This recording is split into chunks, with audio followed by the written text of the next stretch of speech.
Hát tisztelettel üdvözlök mindenkit, minden résztvevőt a texasi piacra lépési program, Texas Hungarian Venture Bridge program első képzésén.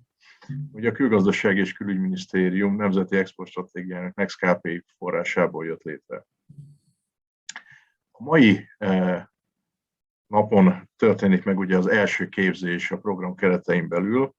Ugye ez egy több lépcsős program, 2 virtuális képzés, és utána személyesen magyarországi képzést fog tartani Koym úr, aki ugye a TechRanchnek a vezetője.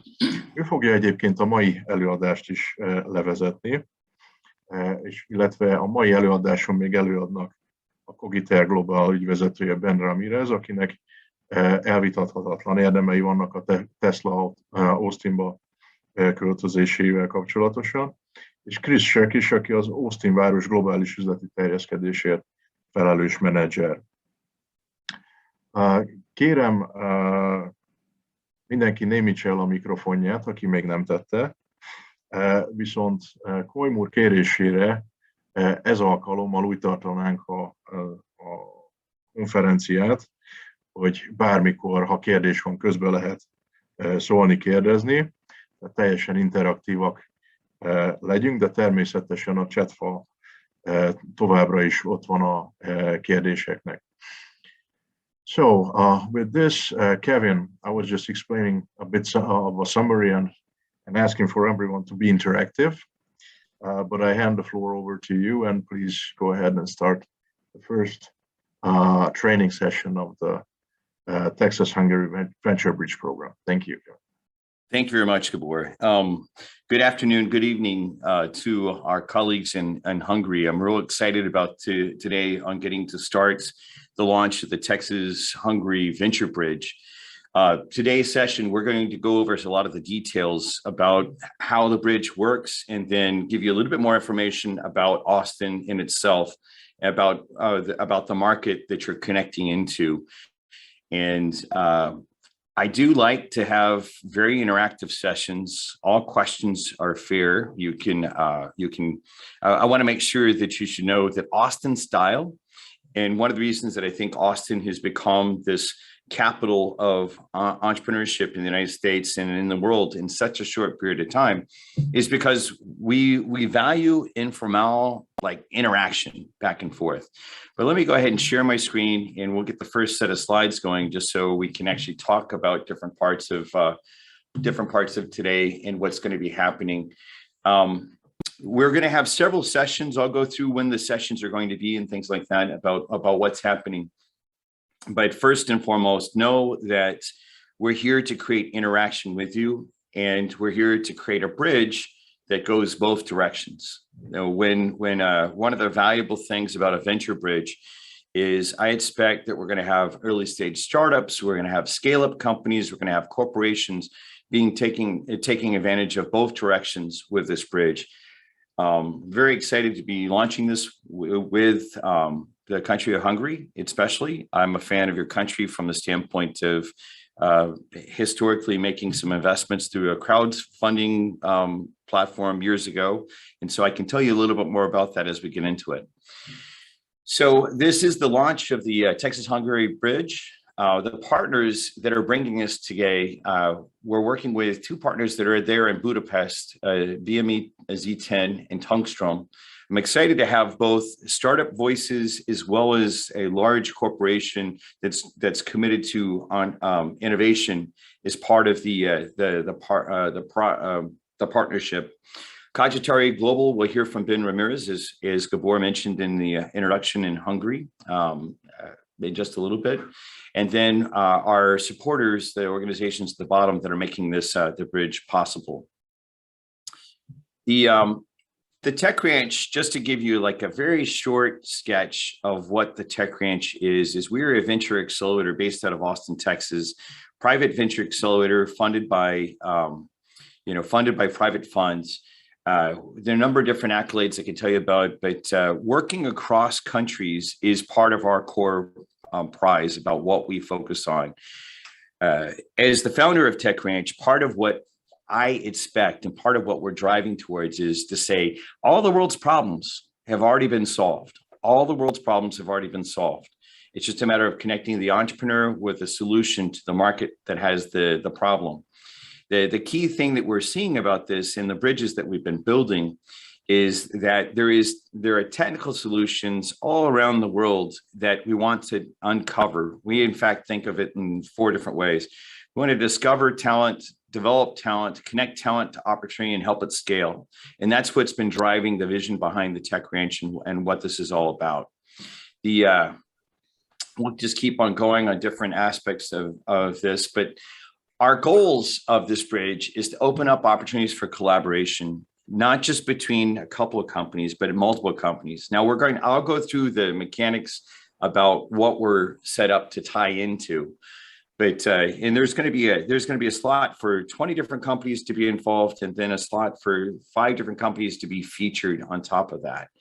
But I hope that through our connections, and because there's a lot of different virtual ways we can get connected in, that we go even farther than that. We want to target some early success out of these ventures, especially focused on the 5 that we'll go more in depth with. But the idea is really, by targeting early success, there will be reasons that we keep on going for the long term, and then looking for ways of expanding our work together and bridging between, obviously, I have a picture of Budapest and a picture of one of the famous bridges here in Austin, Texas. Looking forward to actually tying our cities and our countries. Well, I think of Texas as a country because I'm a long-term, multi-generational Texan. So I look forward to really building that bridge between Texas and Hungary. We're going to hear a little bit more about Austin. And so I'm not going to spend a lot of time about this, but we have 2 speakers today that will go in more in depth about why Austin and why it's important.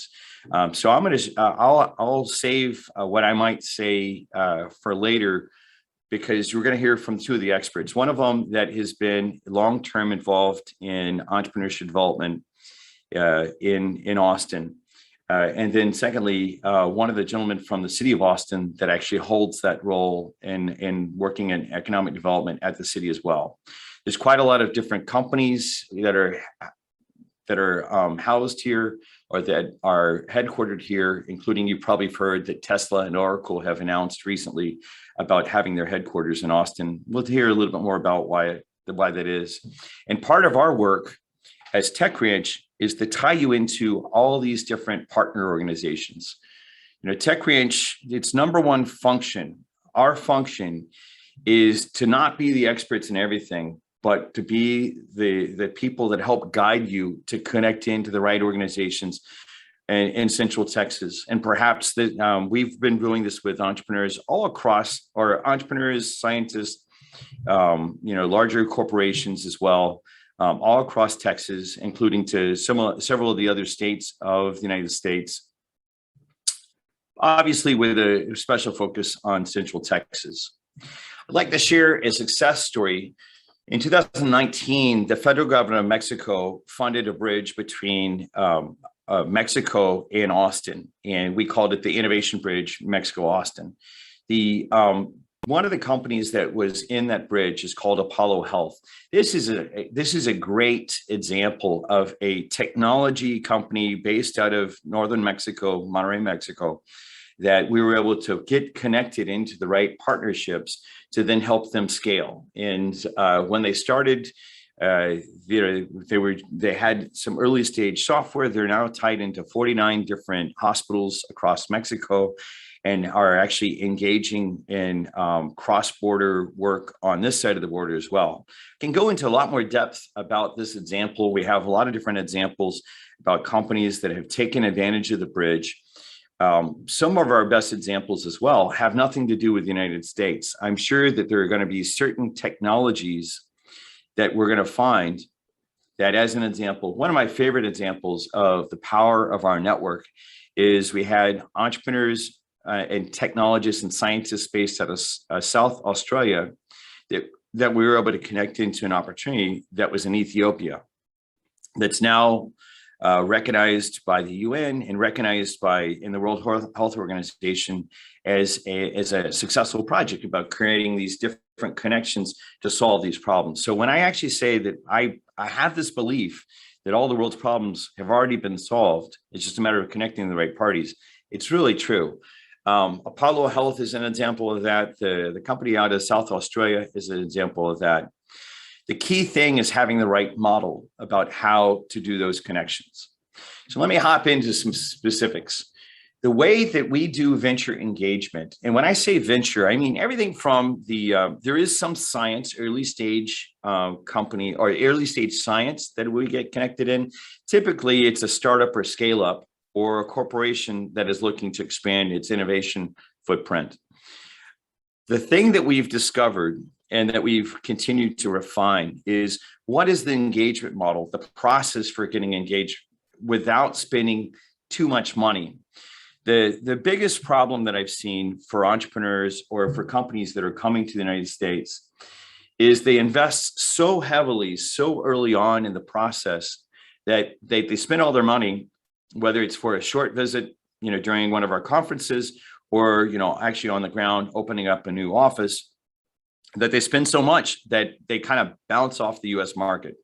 The US market is vast, it's large, there's a lot of money here, but it's also one of the most competitive markets in the world in almost every segment. And so part of what we have discovered in this process that we're going to be working with you on is how to have the right phase, do the right type of interactions at the right time. Now, for the scope of our project that we're going to be doing with this first bridge, the start of our bridge, we're really going to focus on the core program of phases 2 through 4. What are these? So phase 1 is, phase 1 is more like broadcast type of interactions and face-to-face meetings that start a conversation. Phase 2, as you build a relationship, that goes in phases. As an example, phase 2, we have a lot of freely available and we'll have targeted at this bridge, specifically broadcast type of interactions. Today is an example of a phase 2 type of interaction. I expect some questions from you. Maybe we're not going to do as much getting gritty with things, but I'm actually hoping that we do interaction. But sometimes phase 2 activities are more, discovery. You guys are looking at what you might learn from this market and how to engage and stuff like that. Phase 3, we will actually be doing in Budapest around November. I will be in Budapest by November 21st through November 29th. In our core program, I'll go into more details on in a few slides, but are going to be on November 23rd, November 24th in Budapest. And that's where we're doing in-person interactions.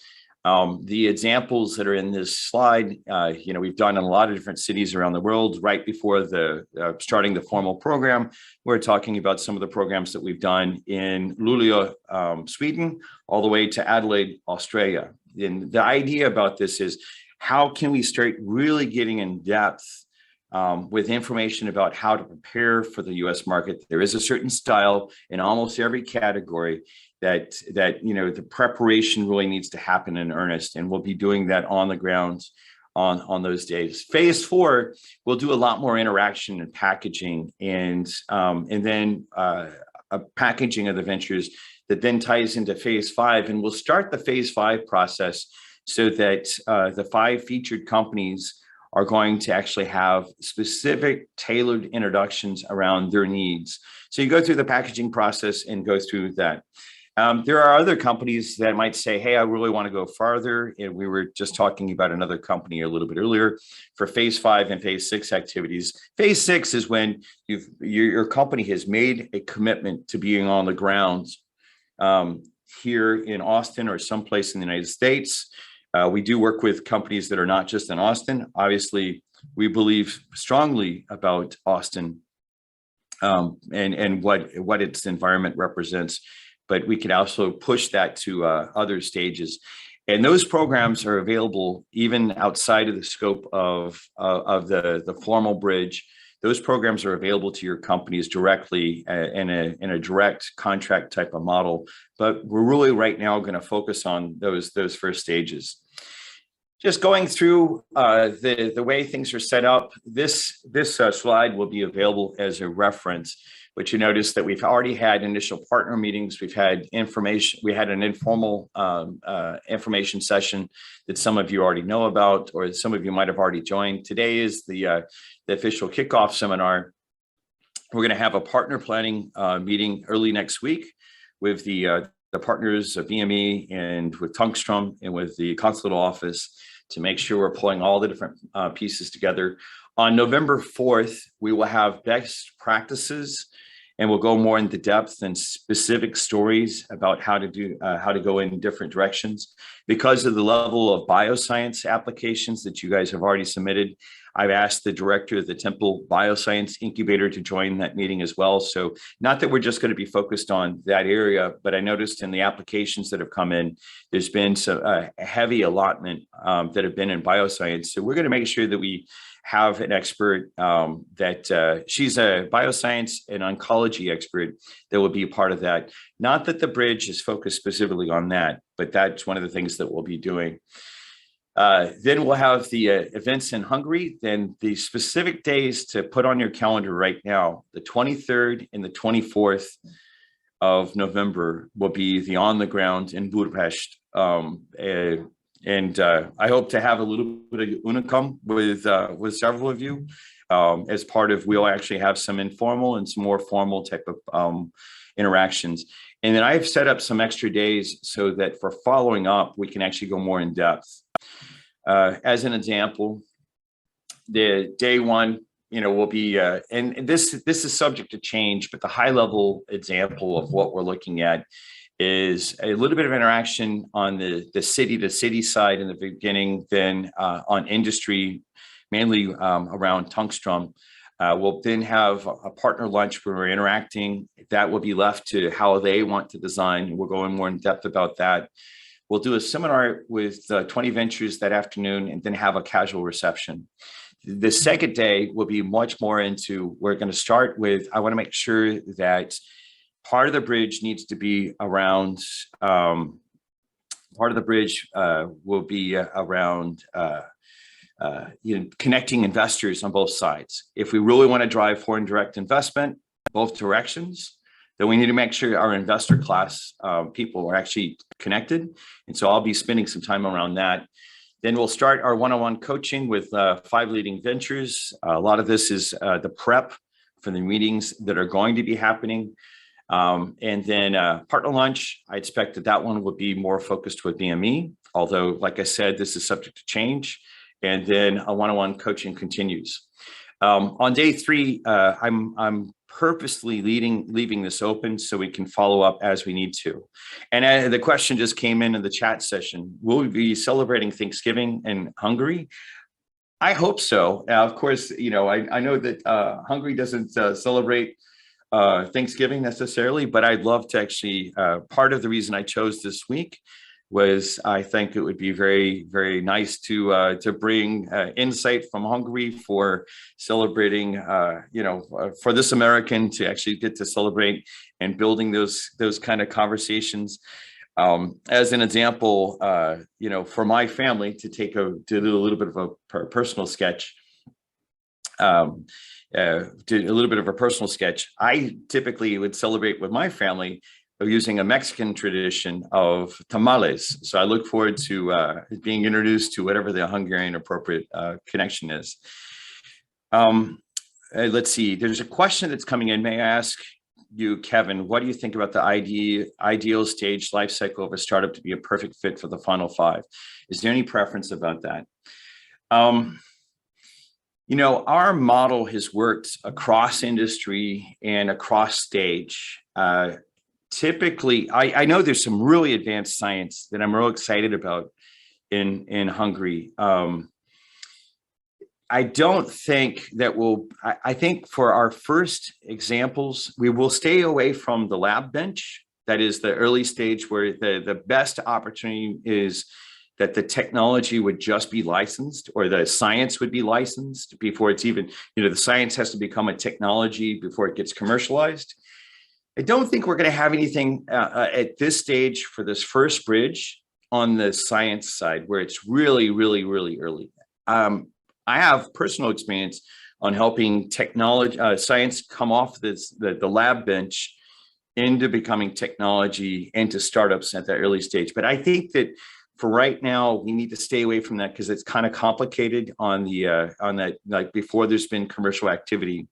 I feel fairly comfortable because of my background, my personal background of innovation, about going with earlier stage companies. But typically, if we use the metaphor of the two guys in a garage, I think, again, that early stage, or if you know the lean startup practices, they talk about problem solution fit, product market fit, which is a little bit farther along, problem solution fit. We came up with an idea, we have a way of solving it. We're at the early stage of that.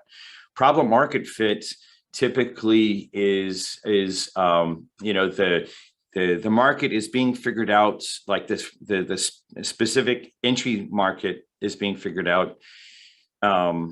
But it might not have been, it's not at a growth stage. I think for right now, our bias would be more towards the growth stage. So there's problem solution fit, product market fit, and then growth. I think what we really should be looking for is growth stage companies. We typically use the word scale-ups. That is, there needs to be a real possibility of the company having the funds to be able to be in the U.S. market without, but that being said, I think it also could be that it doesn't have to be that your plan is to open a new office here, but to perhaps find a channel partner instead. So we can err towards a little bit of the earlier stage, but I think there are going to be scale-ups.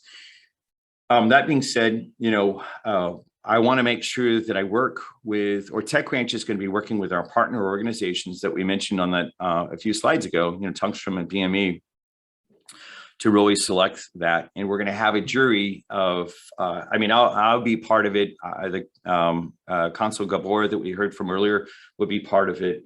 We'll have partners, our partner organizations will certainly be represented. Probably one or two other parties on top of that, including Ben Ramirez, who we'll hear from in just a little bit. And my biggest concern is also making sure that that we have the right channels and introductions and mentors for you as well. And so we'll figure out about that. Good questions. I appreciate that. And I know there was an intellectual property question a little bit earlier. What we'll talk about is, I think on intellectual property issues, we can talk about that as part of, we'll talk about that as part of our next session. And then on the session, when I'm in Hungary, we'll go into more depth about it. The biggest issue is making sure that you have the right intellectual property process, whether it's a trademark, a copyright, using it, keeping something as a trade secret or a patent. We have several different intellectual property attorneys that we work with. I'm not an intellectual property attorney, so I don't feel like my opinion is authoritative. Like in the United States, you have to be very careful about acting like a lawyer. So I'm not a lawyer, and this is not a law opinion. But part of the way that I've seen that's been successful is using some combination of trade secret and patent protection. And there is a way of starting the patent process in a very inexpensive way for companies that are doing the process, that want to do like a provisional patent beforehand. We'll go into more depth about that. And part of what we're going to be doing specifically for the November 4th seminar is, I'm hoping that over the next 2 weeks, especially over the next week, if you could submit as many questions as you possibly have, send them to Consul Gábor so that he can assemble them. But part of what we'll be doing is we want to get as many of your questions there, and we'll try our very best that into that next session to go more in depth. Now, as well, we will be, we have a social network that's private to the TechRanch community that has Slack channels around this.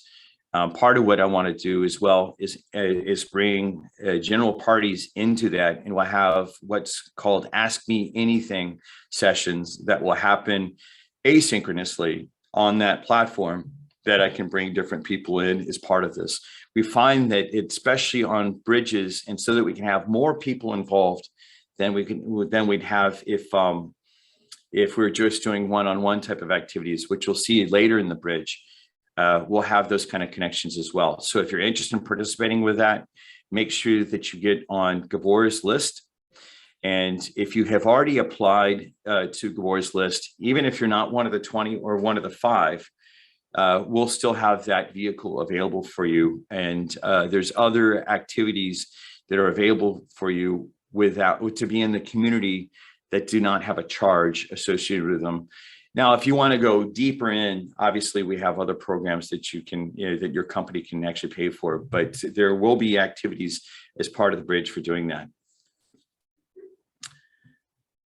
Yeah, thank you as well. Let's see, let me go back to this. Every once in a while, it seems like every once in a while, it seems like Keynote or Zoom decides it doesn't want to have my clicks work. Okay, so submit applications now. I know a number of your companies have already done that, but as I was mentioning, there will be 20 companies that are going to be in that first workshop. I hope to have that be a very interactive, and I think we're going to actually have time for several different types of interactions. Some of them that are a little bit more formal, and then obviously, especially as an Austinite, as an Austin entrepreneur, I'm hoping that for supporting our interactions, that we also have much more informal type of interactions. That's where one of the reasons that I think Austin, even in the state of Texas, which has a variety of different type of ecosystem of how entrepreneurs work, one of the reasons that even though Austin is a smaller town than Dallas-Fort Worth, which is about 3 hours by car to the north of Austin, Austin is being seen as much more entrepreneurial, and it's because of that informality. And I'll keep on saying that. And that's one of the messages of today. One of the things that I want to impart as part of this bridge is culturally, let's be as entrepreneurial as we possibly can be. Informal interactions. One of the reasons that I'm not in a suit and tie is to actually communicate with even my physical presence about, the thing that makes Austin, that makes Austin powerful, is our informality on interacting back and forth. And so you'll have opportunities about that. Obviously, as part of the core design, there's going to be the 20 companies and the 5 companies that are formally involved.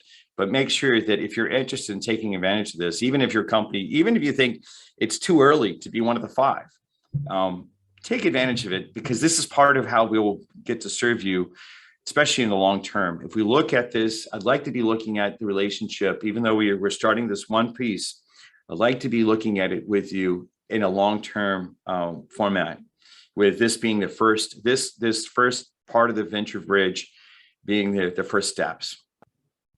So I was mentioning that November 4th would be leveraging best practices.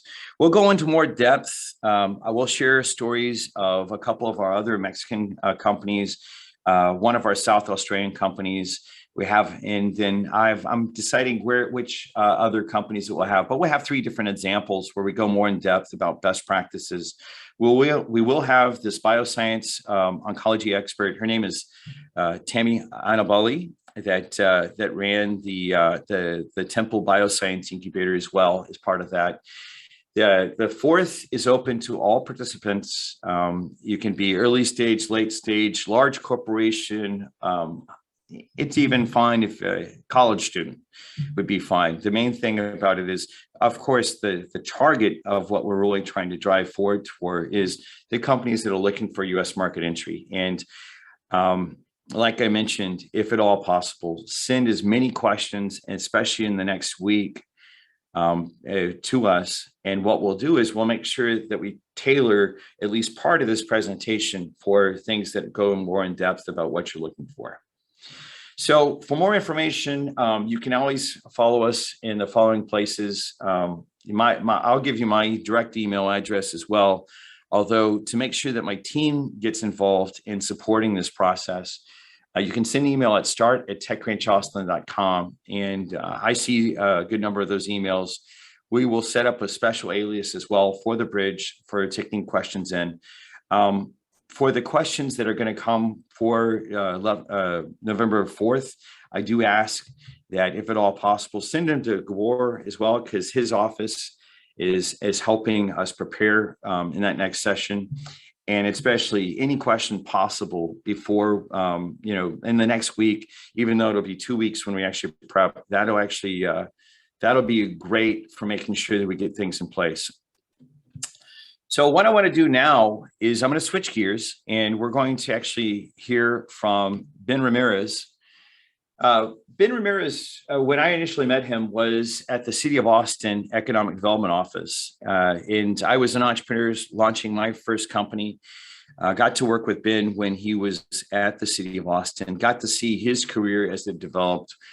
He started an organization called Cogitare Global, which is one of the organizations, as Gábor mentioned at the very beginning, has helped Tesla and other companies like that come to Austin, set up their point of presence here. He's got a depth of knowledge. He will be involved in a very intimate way with the 5 companies that get selected. So know that there's some stuff we're going to hear now, and then some stuff we'll hear at a later moment from him. But Ben, why don't I hand this over to you? Thank you so much, Kevin. I really appreciate the invitation from you and the Honorable Gábor Markocsány to have this opportunity to speak to so many up-and-coming Hungarian companies. We're really glad, and I'd like to say howdy to y'all. And as you see on the screen, we've got a beautiful picture of downtown Austin. We look to see some of you here eventually in the next year. So the next slide, I want to talk a little bit about Texas. And, you may have heard about Texas. A lot of people come and visit. Over the years, I've had a number of visitors come and say, well, I don't see too many cowboy hats and boots around town. So it's hard to think, even for a lot of Texans, that we have the 10th largest economy in the world. In 2019, our gross domestic product was about 1.9 billion worth of dollars. And it's not all cattle, and it's not all oil and gas. It's a very diverse economy that we have here in Texas.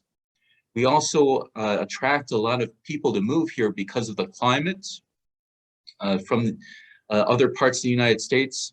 They also like coming here because it has a lower tax burden when you move here in comparison to other states which charge you for the privilege of living in their state. So Texans have a 17% lower tax burden than other state residents. And that means you have 17% more money that you can spend on other fun things to do when you live here in Texas. Drilling down to Central Texas, our capital area, a lot of people I've talked to over the years have thought that Dallas was the state capital, or Houston should be the state capital, but no, it's Austin. And our Central Texas 5-county region is recognized for a number of things. We're the top 10 global technology innovation hub. And we also are number 6 in the concentration of science, technology, engineering, and math-focused employment opportunities. Our area is very young as well. Our average age is around 33 years of age. And the population of university students within 100 miles of our area is over 430,000. We also have, and usually are ranked very high in terms of individuals who live in our 5-county region that are over age 25 and have at least a bachelor's degree. So it's a very smart community, and Central Texas is growing tremendously. Let's see if I can get the next slide here. Our region is voted number 1 in terms of growth and number 4 in terms of prosperity. And I know this slide will be available to you all to look at it further, but it has a pretty good indication as to how much growth we're seeing in this area. The next slide. We have the population is now at 2.2 million residents. And that means that we are the fastest growing population for a large metropolitan area in the United States. And as you see at the bottom, we have over 168 net new people that are either born here in our region or move into our region. The majority of the people that move here are from other places in Texas because it's a big, big state. But we're also seeing a large increase of people leaving high cost places like California and New York, as well as the Chicago and Illinois area. So it's a really growing dynamic type of population that we have here. The next slide. You'll see that we are a very strong growing economy, and the jobs that we lost because of the global pandemic have been recuperated already. We have currently an unemployment rate of 3.8%, which is higher than our best years, which were just, 2019.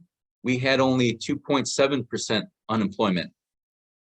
We also were positioned very well during the whole financial crisis, which hardly impacted Austin at all. So it's a really interesting time that we're seeing here.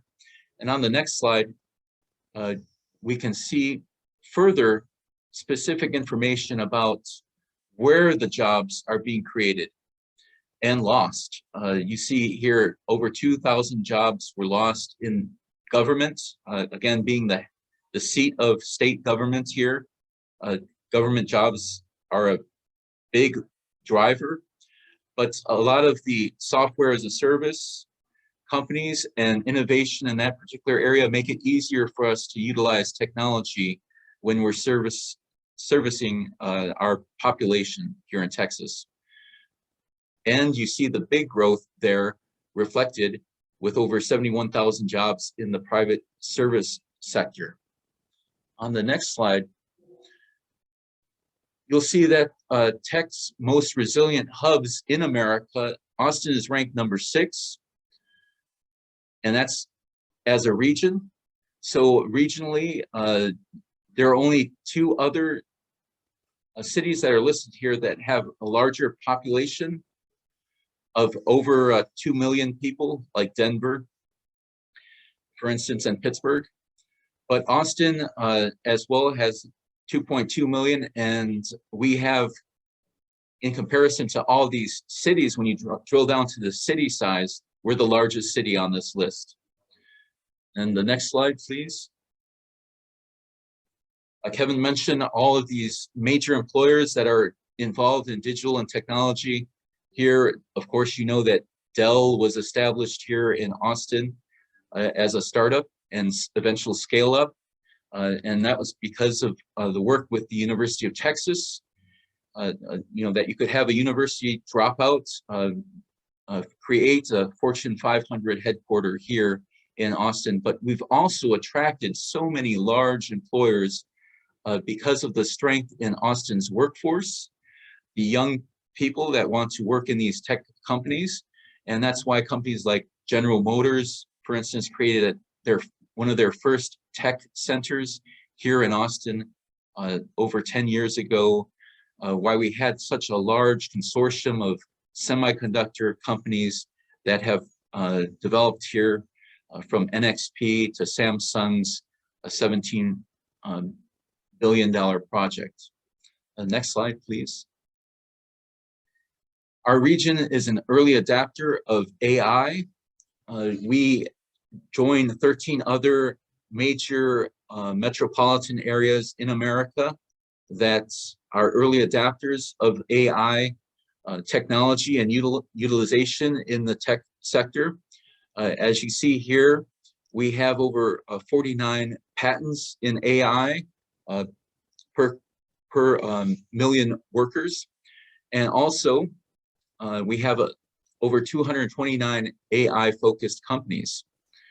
We have had a very strong R&D development in our region. And that's mostly driven by the University of Texas. And on the next slide, we'll go and drill down further. Kevin I want to mentioned- apologize to Ben. I think in the switch between, since Apple Keynote and Microsoft PowerPoint don't always play fair together. I apologize. I thought we had actually covered that slides. So it's my mistake for the difficulty with the slide. Thanks for your patience about that, Ben. Go right ahead. No problem. And so on this particular slide, it talks about the 6 different sectors that the Austin Technology Incubator works in, those areas. So it's basically commercialization of technology. And Kevin mentioned that, getting something from the lab into the marketplace, very important driver for our Austin economy and the Central Texas economy in particular. The Austin Technology Incubator has raised more than $1.7 billion worth of dollars with an economic impact for our entire region of over $3 billion. And as well, the city of Austin had invested in the Austin Technology Incubator for the 30 years that it's been in existence here.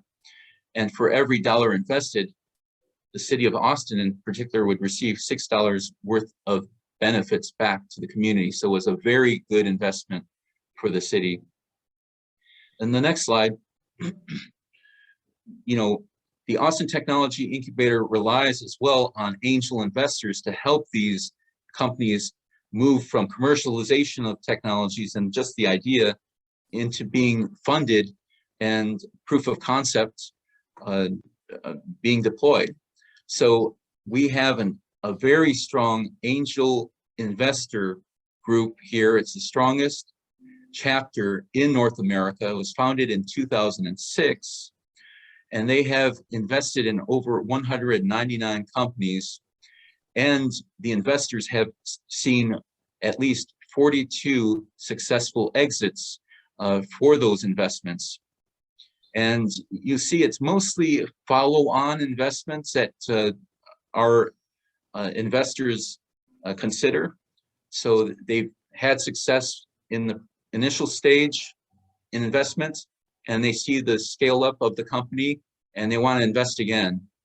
We also see 15% of investment into women-run companies. And that's an area that we're working on as well to develop more women-owned technology businesses. On the next slide, we'll look into further how the venture capital investment is going for us in Central Texas. We have seen a tremendous amount of growth over the years. And you see this chart here shows from 2010 to 2020, reaching up into the $2 billion worth of investment mark, something that we haven't seen in these levels since prior to the .com bubble burst, with all the website developed companies here in the Central Texas region. And then the bottom fell out, unfortunately. But it was a very good time for me to move into Austin because there was a lot of cheap property at that time that you would not see, and we would not enter into another recession for over 20 years, almost 20 years, because we didn't see any problems during the financial crisis in 2008 and 2009. On the next slide, we'll drill down into venture capital activity. For the first 6 months of this year alone, we've already exceeded the highest level and record of venture capital investments. We have had over $2.4 billion invested in companies here in our region. So we're very excited, and we still have seen more investment in the past 4 months. So we anticipate a very strong end of this year. And on this chart here, I won't go into the details, but depending on your company, you might see something that would interest you about where venture capital is investing, other than to say you'll see a lot of internet and the strength of internet-focused technology companies getting a lot of venture capital here. The next slide, please. Kevin and the Honorable Consul mentioned Tesla. We have announced last year that Tesla will be building and is nearly completing the build out of their new Giga Texas factory.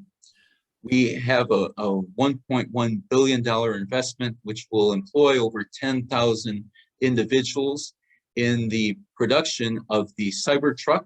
You may have seen that video presentation with Elon Musk and the Cybertruck, as well as Model 3, Y SUV, and the semi-tractor trailer, all electric vehicles. We're really excited about this because we have a very strong, clean technology focused industry sector here with over 6,000 companies in our region in the clean technology sector. But also just last week or the week before, Elon Musk decided that not only is going to live here in our area, but he also wanted to relocate and decided to relocate the headquarters for Tesla to our region. He's also made several investments, including the Boring Company, which drills tunnels, and the Neuralink company that he owns to do production here in Austin. And probably that will lead to more work with the Tesla robots. And we also in our Central Texas region have a strong space technology sector, and it's growing tremendously because of the utilization of software development, etc., in space technology. And we have the SpaceX location just south of us here in South Texas. And I bring up the whole Tesla and automotive sector because we are located between Dallas and all the way south into northern Mexico along a whole trans-US North America automotive corridor. And this corridor has been growing tremendously. And on the next slide, you'll see the strength of this corridor has brought us much success and helped us lure the US Grand Prix to Texas, something that you all in Hungary are very familiar with. We were very, very fortunate to get this first purpose-built Formula One racetrack here in Austin. And as you see it, it's brought over $400 million worth of private investment in this facility, but also $200 million worth of media coverage for our region, which has been really helpful for us. We'd love to see you at some future Formula One race, and I'm really looking forward to working with the 5 companies that eventually will make it here to Texas. Thank you so much. Thank you, Ben. Yeah, like as you can tell, Ben's got quite a depth of insight about what's happening around Austin and more generally in Central Texas. The region that he's talking about the connectivity between Texas and northern Mexico as well is quite interesting. A lot of times people say, hey, I'm just focused on Austin, but as I've been a bridge builder for so many years, part of what I'm recognizing is a lot of times the opportunity that we're looking for might not be in one particular part, like it might not be just specifically in Austin, but in the surrounding area all the way up into our partners in northern Mexico. So it is a quite interesting sense of what's happening. We hope to create that type of regional connectivity back and forth. What I want to do now is we're just about to have at 10:30 Texas time, we're going to have another gentleman that's going to join us from the city of Austin. I knew that it might just take a second for him to come online. Jello, if you could go ahead and signal to Chris that we're ready for him. But I went ahead and put together a couple different slides, just knowing that I didn't know exact timing for when he would be stepping in, or that, I had an extra 7 minutes or so set up for this conversation. Let's see, you probably can't see my slides yet. Let me make sure I'm sharing my screen.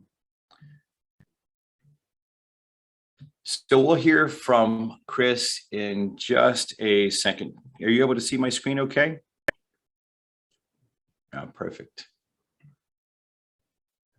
Okay, we'll hear from Chris in just a second and find out more about from the city of Austin standpoint.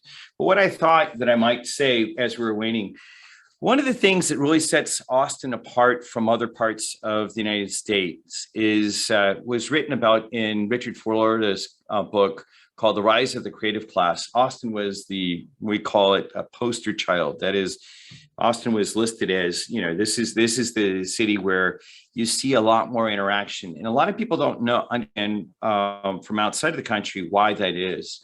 And so part of what makes it possible about this, it actually comes from the musician roots of Austin. If you've ever heard of Janis Joplin or Willie Nelson, this is the region of the world, or the region of the United States that those artists were from, those musicians were from.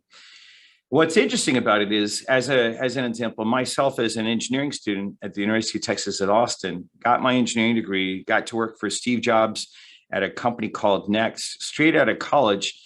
And, was in the best of the best of Silicon Valley, but I wanted to come back to Austin. And part of the thing about it is this, it speaks to this culture that I keep on referring to. We have the tech community, guys like myself who came back here and said, hey, I really want to be in this culture. But then that tied guys that wanted to be in this culture, but also, brought the tech community here. This is the basis of that.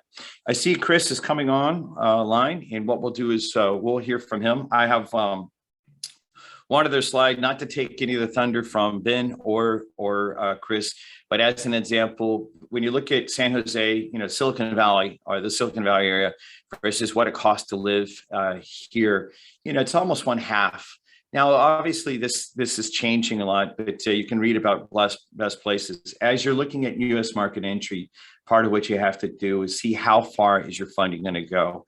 And, part of what I think makes Austin special is this idea of what we call keep Austin weird, that I mentioned a little bit more last time about, but we'll hear a little bit more. Now that Chris is here, let me go back a few slides. And so Chris Schreck is in the City of Austin Economic Development Program Manager. He actually has been managing a lot of the conversations internationally as well. I'm going to let go of presenting on this side and hand it over to him. Welcome, Chris. I appreciate your time today. We were just going over different aspects of the region and the bridge that's getting kicked off today, and excited to have you here. So let me hand things over to you, and thanks for joining us today. And like I said to everyone, make sure that if you have questions, continue to use the chat session. We'll also have some time that we'll be able to interact verbally as well. So continue to send your questions across. Chris, thank you. Thanks so much, Kevin. It's a pleasure to be here.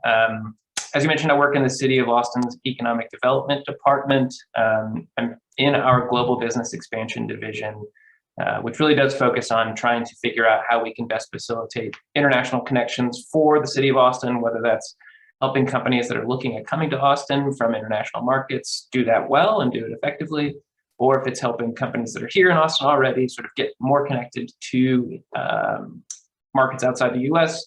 All that to say, really a huge fan of Kevin, of TechRanch, and of the Bridge program and everything that sort of comes from that in terms of connecting Austin to international markets. I have a short presentation that I am pulling up now, and hopefully that's going.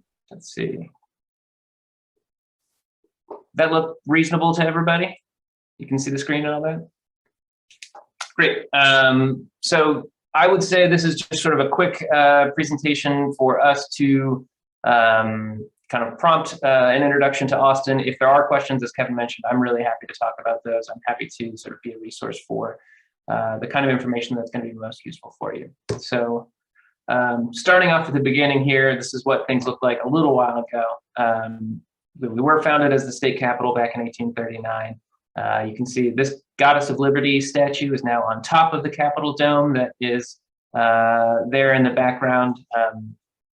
And I sort of laugh because there was sort of a while where the folks who were dressed in this picture looked an awful lot like the folks who were kind of dressed and walking around in Austin. It's kind of come back around in fashion terms. So in any case, it's sort of a fun picture to look at now. The other thing I will point out here is that sort of line that moves upward and to the right. And it's generally reflective of the population growth that we've seen in Austin recently. So we've been one of the fastest growing metro areas in the US for decades now. And as a result, Austin's the 11th largest city in the US now. And we remain sort of situated in Texas, which has grown to being the 9th largest economy in the world on its own. So really transformative and quick transformation in Austin. The metropolitan population now is well over 2 million. That's smaller than what you see in Dallas and Houston. But if you think of Austin and San Antonio, which is pretty close down the road as one contiguous kind of region in central Texas, it's pretty comparable. We get about 4.5 million people that way. A couple of just things I like to highlight about Austin. So one is it's a more educated city than I think a lot of other places. We've got a labor force over 1 million, and over half of those folks have a post-secondary degree of some kind. It's also a young city. So median age of 35 is well below what you see kind of in some of the other parts of the country. And so there really is a lot of kind of, it's painting with a broad brush, but I think there really is a lot of young, energetic, and highly talented sort of folks that are here in Austin to do work. The other thing that I note is that it's a much more international and cosmopolitan city than I think a lot of folks are aware of, and even maybe it's more international than I think we're aware of oftentimes living here, but 20% of the city is foreign born. So there is a large sort of international presence here, and that's growing really, really quickly too. It's just sort of in my contract that I have to have at least one boring graph in all of my presentations. And so this is it, but it's a really quick picture of what sort of total employment in Austin has looked like over the past 20 years, right? And so the bars give you the sort of total employment figure, and the orange line gives you the sort of annual growth rate. The point being, over the past 20 years, we've added just shy of 500,000 jobs in Austin. It's about 450,000. And aside from a couple of things which were out of our control, noting in 2002, the dot-com sort of bubble bursting, 2009, the Great Recession, and 2020, COVID-19. Every other year, we've had really positive, robust job growth. The other thing I would note about is particularly in the Great Recession and in the COVID-19 pandemic, the sort of economic downturn was less severe here, and the recovery was more quick or more rapid than in a lot of other places. So we've been really fortunate to see really robust growth really over the past 20 years and extending back even further than that. To that end, I mentioned kind of the recovery from COVID-19 and kind of the related economic impacts of that being pretty quick. We actually didn't even really see much of a slowdown in venture activity in 2020. So we had 138 venture deals in last year, that's actually up from the year before. The total venture activity, 1.8 billion. We've been, I forget the source for this, but we were sort of named a top 5 market for hot startups per capita, which kind of cracks me up. But hot startups just being one as sort of defined that's growing 30% year over year. The takeaway point here is that lots of exciting sort of startup activity happening, and we're only seeing that accelerate. Part of that is due to, I think, the rich network of kind of incubators and accelerators and co-working spaces that are here and help provide kind of startups with the support that they need and the sort of structures that they need to grow here and be successful. Certainly, Kevin and TechRanch are a big part of that as well. just sort of pivoting slightly from startups to slightly larger corporations that are here. This is a good sort of cross section of what a lot of our major employers look like. Obviously, Dell has been here, forever, and Oracle moving their headquarters here recently sort of gives you a sense for some of the large tech giants that are here. But I think we're excited to see too that you have like down in the lower right hand corner, you have Yeti and Whole Foods sort of growing really quickly in kind of retail space. Certainly have Samsung and Tesla with really large manufacturing presences here as well. So I think there are some really large companies here, but they're also increasingly diversified in a way that's, I think, an opportunity for us. And I did want to at least call out, because I know this is a point of interest for folks, that we do have at the City of Austin the Business Expansion Incentive Program, which is kind of our program that exists to basically make the City of Austin a kind of co-investor in your business. So if you're a business that's moving here, that's making capital investments, or hiring a lot of folks, and you are providing kind of community benefits on top of that, we have a program in place that allows us to provide either grants for those specific hires. Let's see, let me make sure I get, oh man, there we go. We have a program that provides grants for specific hires, particularly if you're hiring folks who sort of face traditional barriers to entry in the labor market, or if you're making lots of capital investments, we can rebate back some of the property taxes that are associated with that. It's a really kind of collaborative process. We tend to ask people to apply, and then we'll figure out how to make it the most successful application that we can. But it is our way of sort of working within the economic development context to try and leverage public sector financing to help continue to grow this sort of small business and startup community here. And I think with that, that's kind of the end of what I've got. Always like to conclude, particularly with international audiences, that we do have a really rapidly growing and increasingly internationally connected airport as well. But this is my information. I am happy to follow up with folks as need be, but I will stop sharing and answer any questions that might come up. Thank you, Chris. Yeah, one of the things that just I want to accentuate about what Chris just said was, a lot of times people ask, why is it that Austin is seeing all of these different, these corporations? And I think the thing to point out that we just heard from him is specifically large corporations recognize that innovation is the lifeblood of what they need to be doing. And the high per capita of entrepreneurship activities here creates this fertile ground for tying into. Chris, is there anything else that you would say about that? And some of the examples that you might have seen and stuff like that, where one of the companies that just opened up a headquarters here, or anything like that, like maybe even some of the mid-sized companies that you see coming here, like what's the flavor? What's driving that? Yeah, I mean, I think thinking about the ecosystem more generally, the thing that makes me sort of excited about Austin, and still excited about Austin, is that it is a place where you can afford to sort of be a little bit risk-seeking. You can try things, and that those things are, you can try a company, have it not work out, and that's not necessarily disqualifying for your next venture. It's a small town. People are interested in kind of collaborating on things. And I say it's a small town. I mean, it's 2.5 million people at this point or whatever, but it does still feel like a sort of small network when you're working within the sort of context of a startup sector.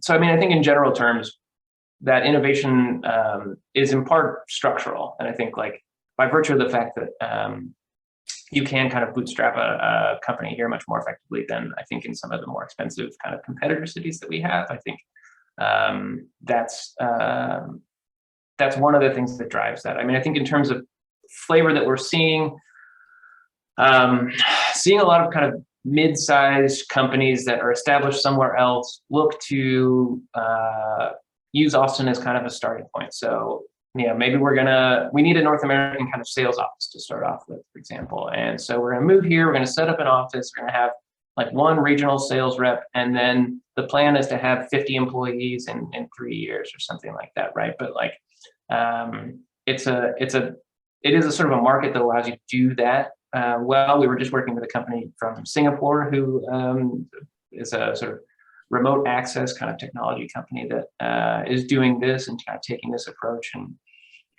decided that based on kind of availability of talent and the specific kind of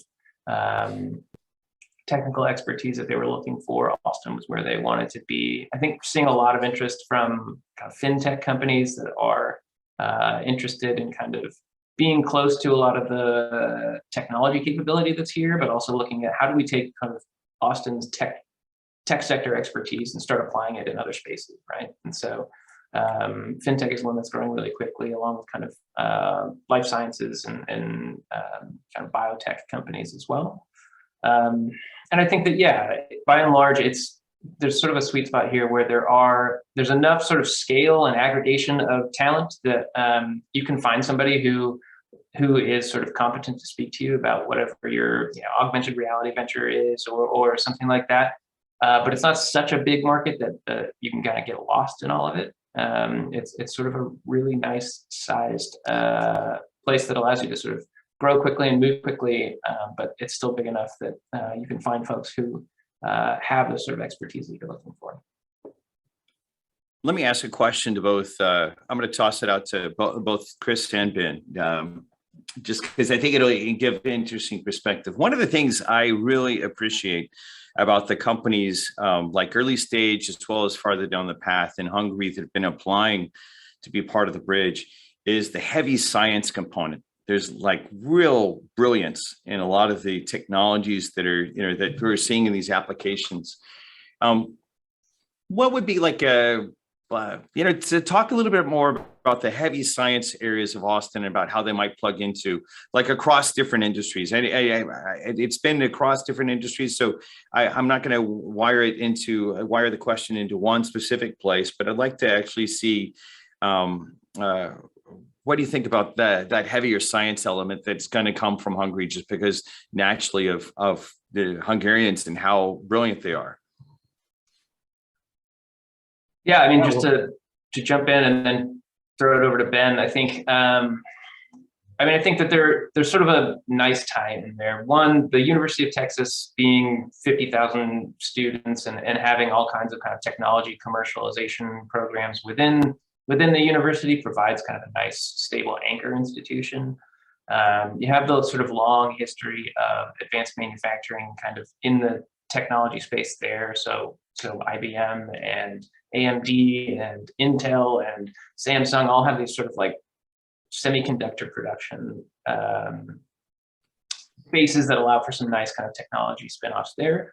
The new Dell Medical School and the innovation district that goes along with that is really sort of supporting a lot of the kind of biotech and life sciences innovation that we're seeing there. So I think there's a sort of pattern, right, of like big anchor institution that creates the market and creates a lot of the conditions, and then increasing scale kind of around that, where you have folks who are sort of trained in that thing, working in kind of increasingly entrepreneurial spaces around the big anchor institutions.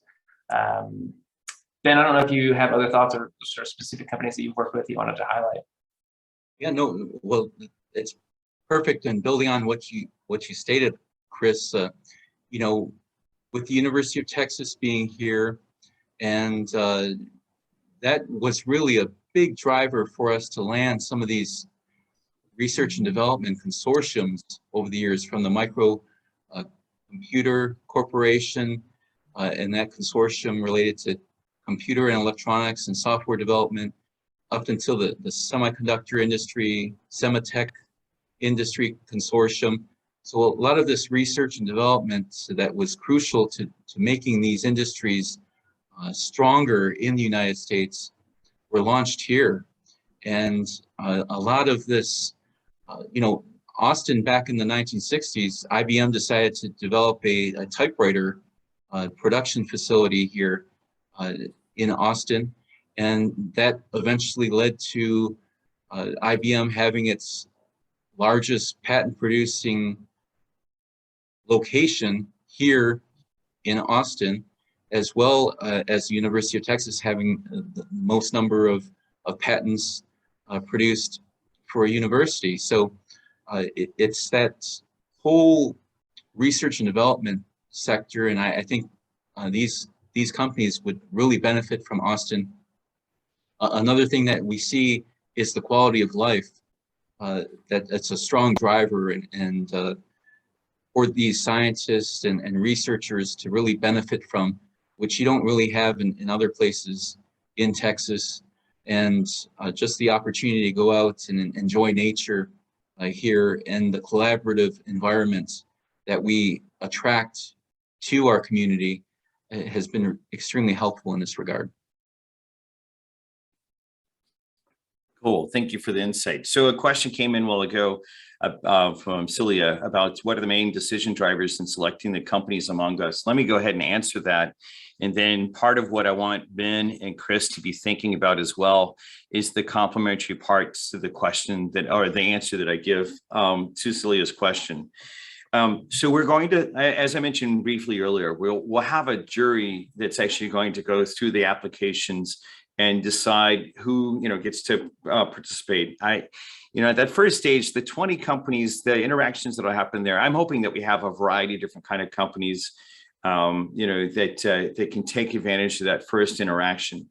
On the 5 that are going to get the heavier support, the biggest concern that we have, you might remember that I had a slide earlier that said that we really want, with this first bridge, for this first part of the bridge, or we'll call it the first segment of the bridge, is we really want to make sure that we have that we create results. And what are results? The results in the context of startup businesses, not just, I don't want to just have nice meetings where we have nice conversations and nice pleasantries back and forth. That's important, but real results to a startup technology guy like myself is, channel partners that drive that first business set of conversations, that, the actual driving business, that'll be the results.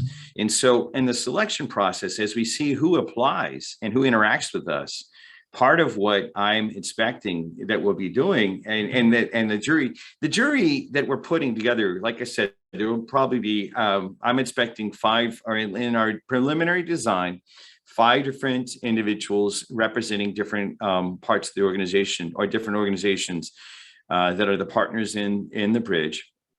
And we're specifically looking for what's most likely that we can get you to the next real milestone that's meaningful. In my world, that is to help you drive real business. So I suspect that what that means, there will be an industry question. It'll be like the time in the firm's history, as an example, like the time in the firm's history. Really, I think a scale up is going to be better than a startup, because a scale up has cash to actually engage, or is prepared for that next engagement. We have some entrepreneurs around the world that come to the United States that are underfunded for being able to deal with this market. And, I kind of have a little bit of a bias toward away from that towards the scale ups that we might have. But I think the thing that we might look at is the industries that Ben and Chris were pointing to earlier, where we have likely people that are saying, hey, wait, your technology will plug right in right here. Austin is growing like mad. There is a shortage of engineering talent and other parts here, piece parts here. So there's opportunity in all sorts of different sectors. But the secondary question will be the actual segments that might be most aggressive and engaging.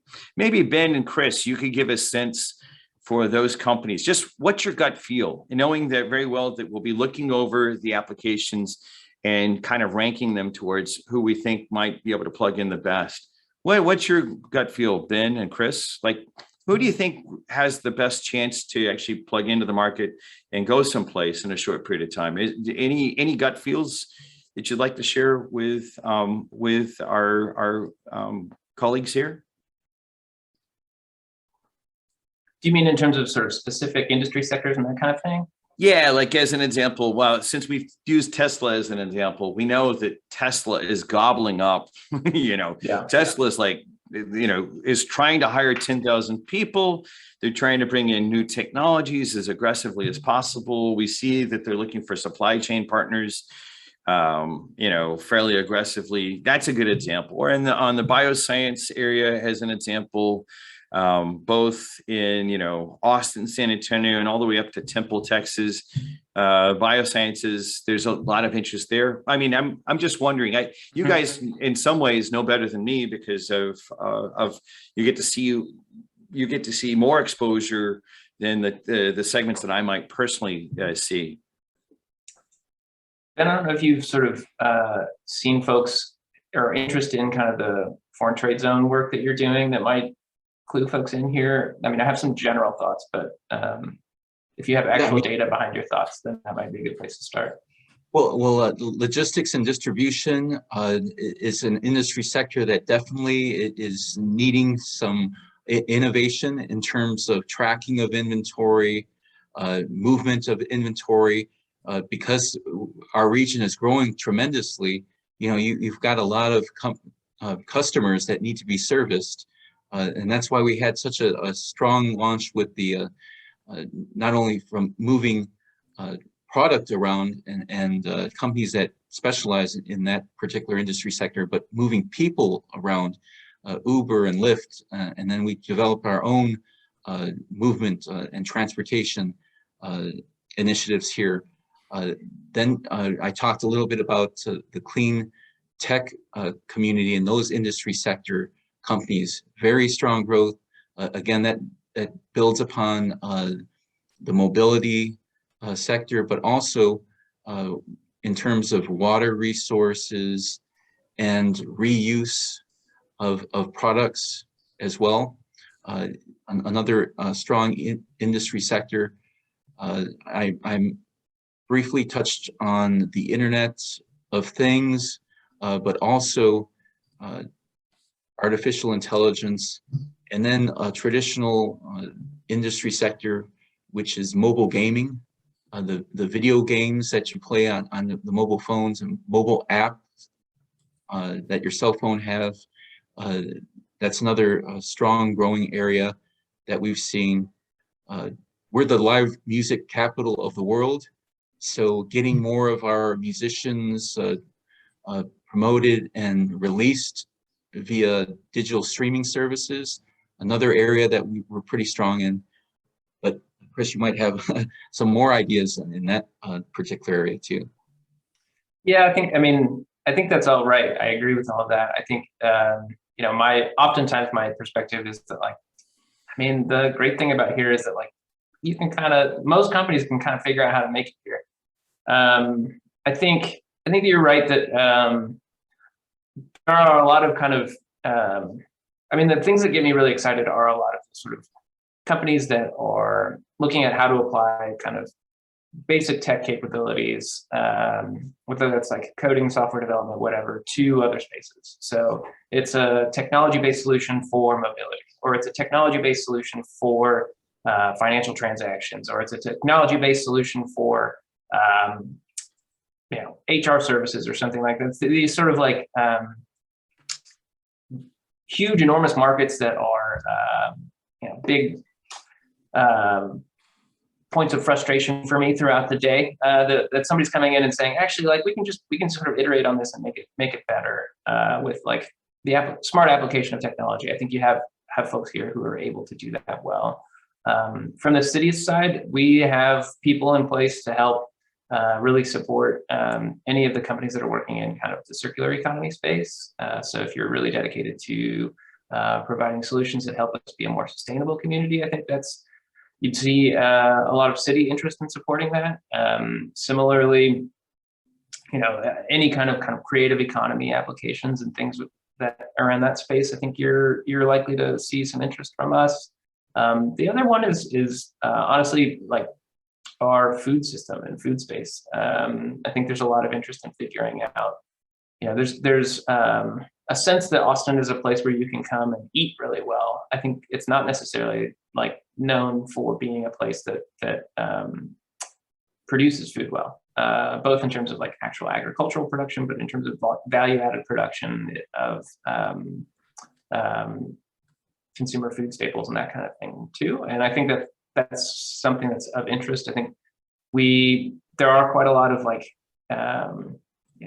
consumer packaged goods like snacks and drinks and things like that are sort of like have the brand of being from Austin but are produced somewhere else. And from my perspective, that's a missed opportunity for us. And thinking about sort of logistics and all the supply chain challenges that are happening now, I think, even stronger case for us to be in the business of making the things that we like and enjoy here. So hopefully that's at least a helpful starting point. I do think it's quite possible to succeed here in a really wide variety of industry spaces. Yeah, I want to make sure I echo and point out something that Chris just said, just to shine a light on it. His examples were cross products between this industry and that industry, like as an example, health and education, or he gave an example of transportation and big data as an example. There's Austin really excels at those cross products. If you've heard about Austin, the city of Austin before, there's a really famous conference here called South by Southwest. It's the conference where Twitter was discovered, as an example, where Twitter was actually just this little small application. Then all of a sudden it was this big behemoth. What happened in South by Southwest, as the name implies, there's this road going south and there's another road going southwest. What implies about Austin is a lot of times the most interesting things that you'll see wouldn't be like you might see more medical stuff happening in Houston around the medical center, but when it comes to the healthcare and technology that then ties into wellness, like as an example, the Dell Medical School, which is the newest medical school in the United States, they're really focusing on prevention. Whereas most of the medical schools that have been, and most of the medical world in the United States is focused on, later stage type of stuff, prevention type of activities, those cross-product type of interactions are really interesting. So we'll see a little bit more about that. Let me do this. So we're right now at our time that we're about to transition. I've been saying this in the chat session, and for those of you that might not have seen the chat session, we're going to be transitioning over at 11 o'clock our time, which is in 5 minutes. We're going to be switching over to having more information about the Texas side, or our colleagues that are on the US side. We're going to be actually interacting much more there. You're welcome to stay. And if you do stay and you have a company that's based out of Hungary, I'd love to get a couple of you just to introduce yourself and then speak live to the audience. There's going to be two audiences. One of them is going to be present physically in the Zoom session. And then there will be a secondary effect that this video is going to go out to a much larger group of people, as well as out to our newsletter. So we'll be hearing from Consul Gábor about he's going to be introducing more about the Hungarian market. We will take a little bit of a break before that. I just want to remind everyone, well, first off, I want to say thank you very much to Ben and to Chris for the information today. There's a lot of stuff to know, and we'll make sure that on the follow-up that both Ben's going to do and formally with his organization on tying into your companies that are a part of the process. And then the information that Chris shared about, incentives and stuff like that, we'll make sure that we package up information that's available to you so that you can get that for the even larger, even if you're not selected in the 20, for the larger group, you're going to have that information available. That we're going to make sure that we make that possible. I'll just remind you kind of the goals of what we're here to do with the bridge is to make sure that we open up all sorts of opportunities for collaboration, not just for the 20 companies, not just for the 5, but more generally, since we'll be using technology like Slack to interact. If you're interested in being a part of that, having further questions, I want to make sure that you know that we're going to have Ask Me Anything sessions for being able to take advantage of that. So you can ask all sorts of stuff. We're aggressively focused with this first part of the bridge to target early success. If you're already in the US market and you want enhancement on those type of applications probably will drive faster, because we really do want to make sure that you're committed to the whole process. And so that will be coming very soon. And then long term, we're looking at expanding our work together. And when I'm on the ground in Budapest in just a few weeks, I look forward to actually getting to interact with all of you. We will have some formal presentations, we'll have some formal interactions, and then we'll have a lot of informal time as well. Like I said, I hope to, raise a glass of Unicum to several of you. I can tell you some of my, I have a couple of Hungarian friends that they taught me how to drink straight from the bottle. Perhaps a little bit of that will be going on as well. But I'm real excited about having this opportunity to work together, and looking forward to working with you. So what we'll be doing again is we'll hear just a few words from Gábor. We'll take a short break, and then we'll kick off the Texas side of this interaction where we're hearing more about Hungary. If you need to step out, you're more than welcome to. And if you are Hungarian, you have a company and you would like to actually make sure you get to present for, about a minute about your company, we will have time in the coming hour to hear from you.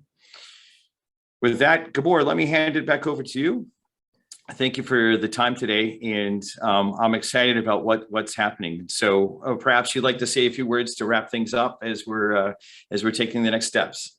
That is correct, and thank you so much, Kevin. I believe it was a really great first part of these lectures, and thank you, Schreck and Ben, for your Ramirez for the wonderful presentations. I believe that just really great gave a really great overview of what Texas can offer and how things work here. Because sometimes just understanding how successful places works starts our ideas, and be aware that Hungarians, we like to catch up fast and like to learn what you are doing and make it better. So we are on your tails right now, but thanks so much. And I'll say a few words in Hungarian before we go this short break and start the second part. Köszönöm szépen mindenkinek a részvételt. Ahogy Kevin is említette, szívesen várjuk Önöket a második részre, ami ugye a TechRanchnek a Venture Outfitter programja, heti rendszerességgel megjelenő online magazin, és ebbe megjelenési lehetőség is lesz annak a cégnek, aki marad velünk a késői órák ellenére. Egy gyors összegzés, ugye ez volt az első képzés a virtuális részében a programunknak. A következő november 4-én lesz, az is egy csütörtöki nap, és arra majd természetesen küldjük majd a meghívókat. És ami korábban még nem volt ismert, hogy eldőlt a budapesti programnak a dátuma, ami november 23 és 24-e, de természetesen erről is majd írásban küldök még információt. A kérdőívet, aki még nem töltötte ki és szeretné beadni, azt továbbra is várjuk, egészen a budapesti időpontig, és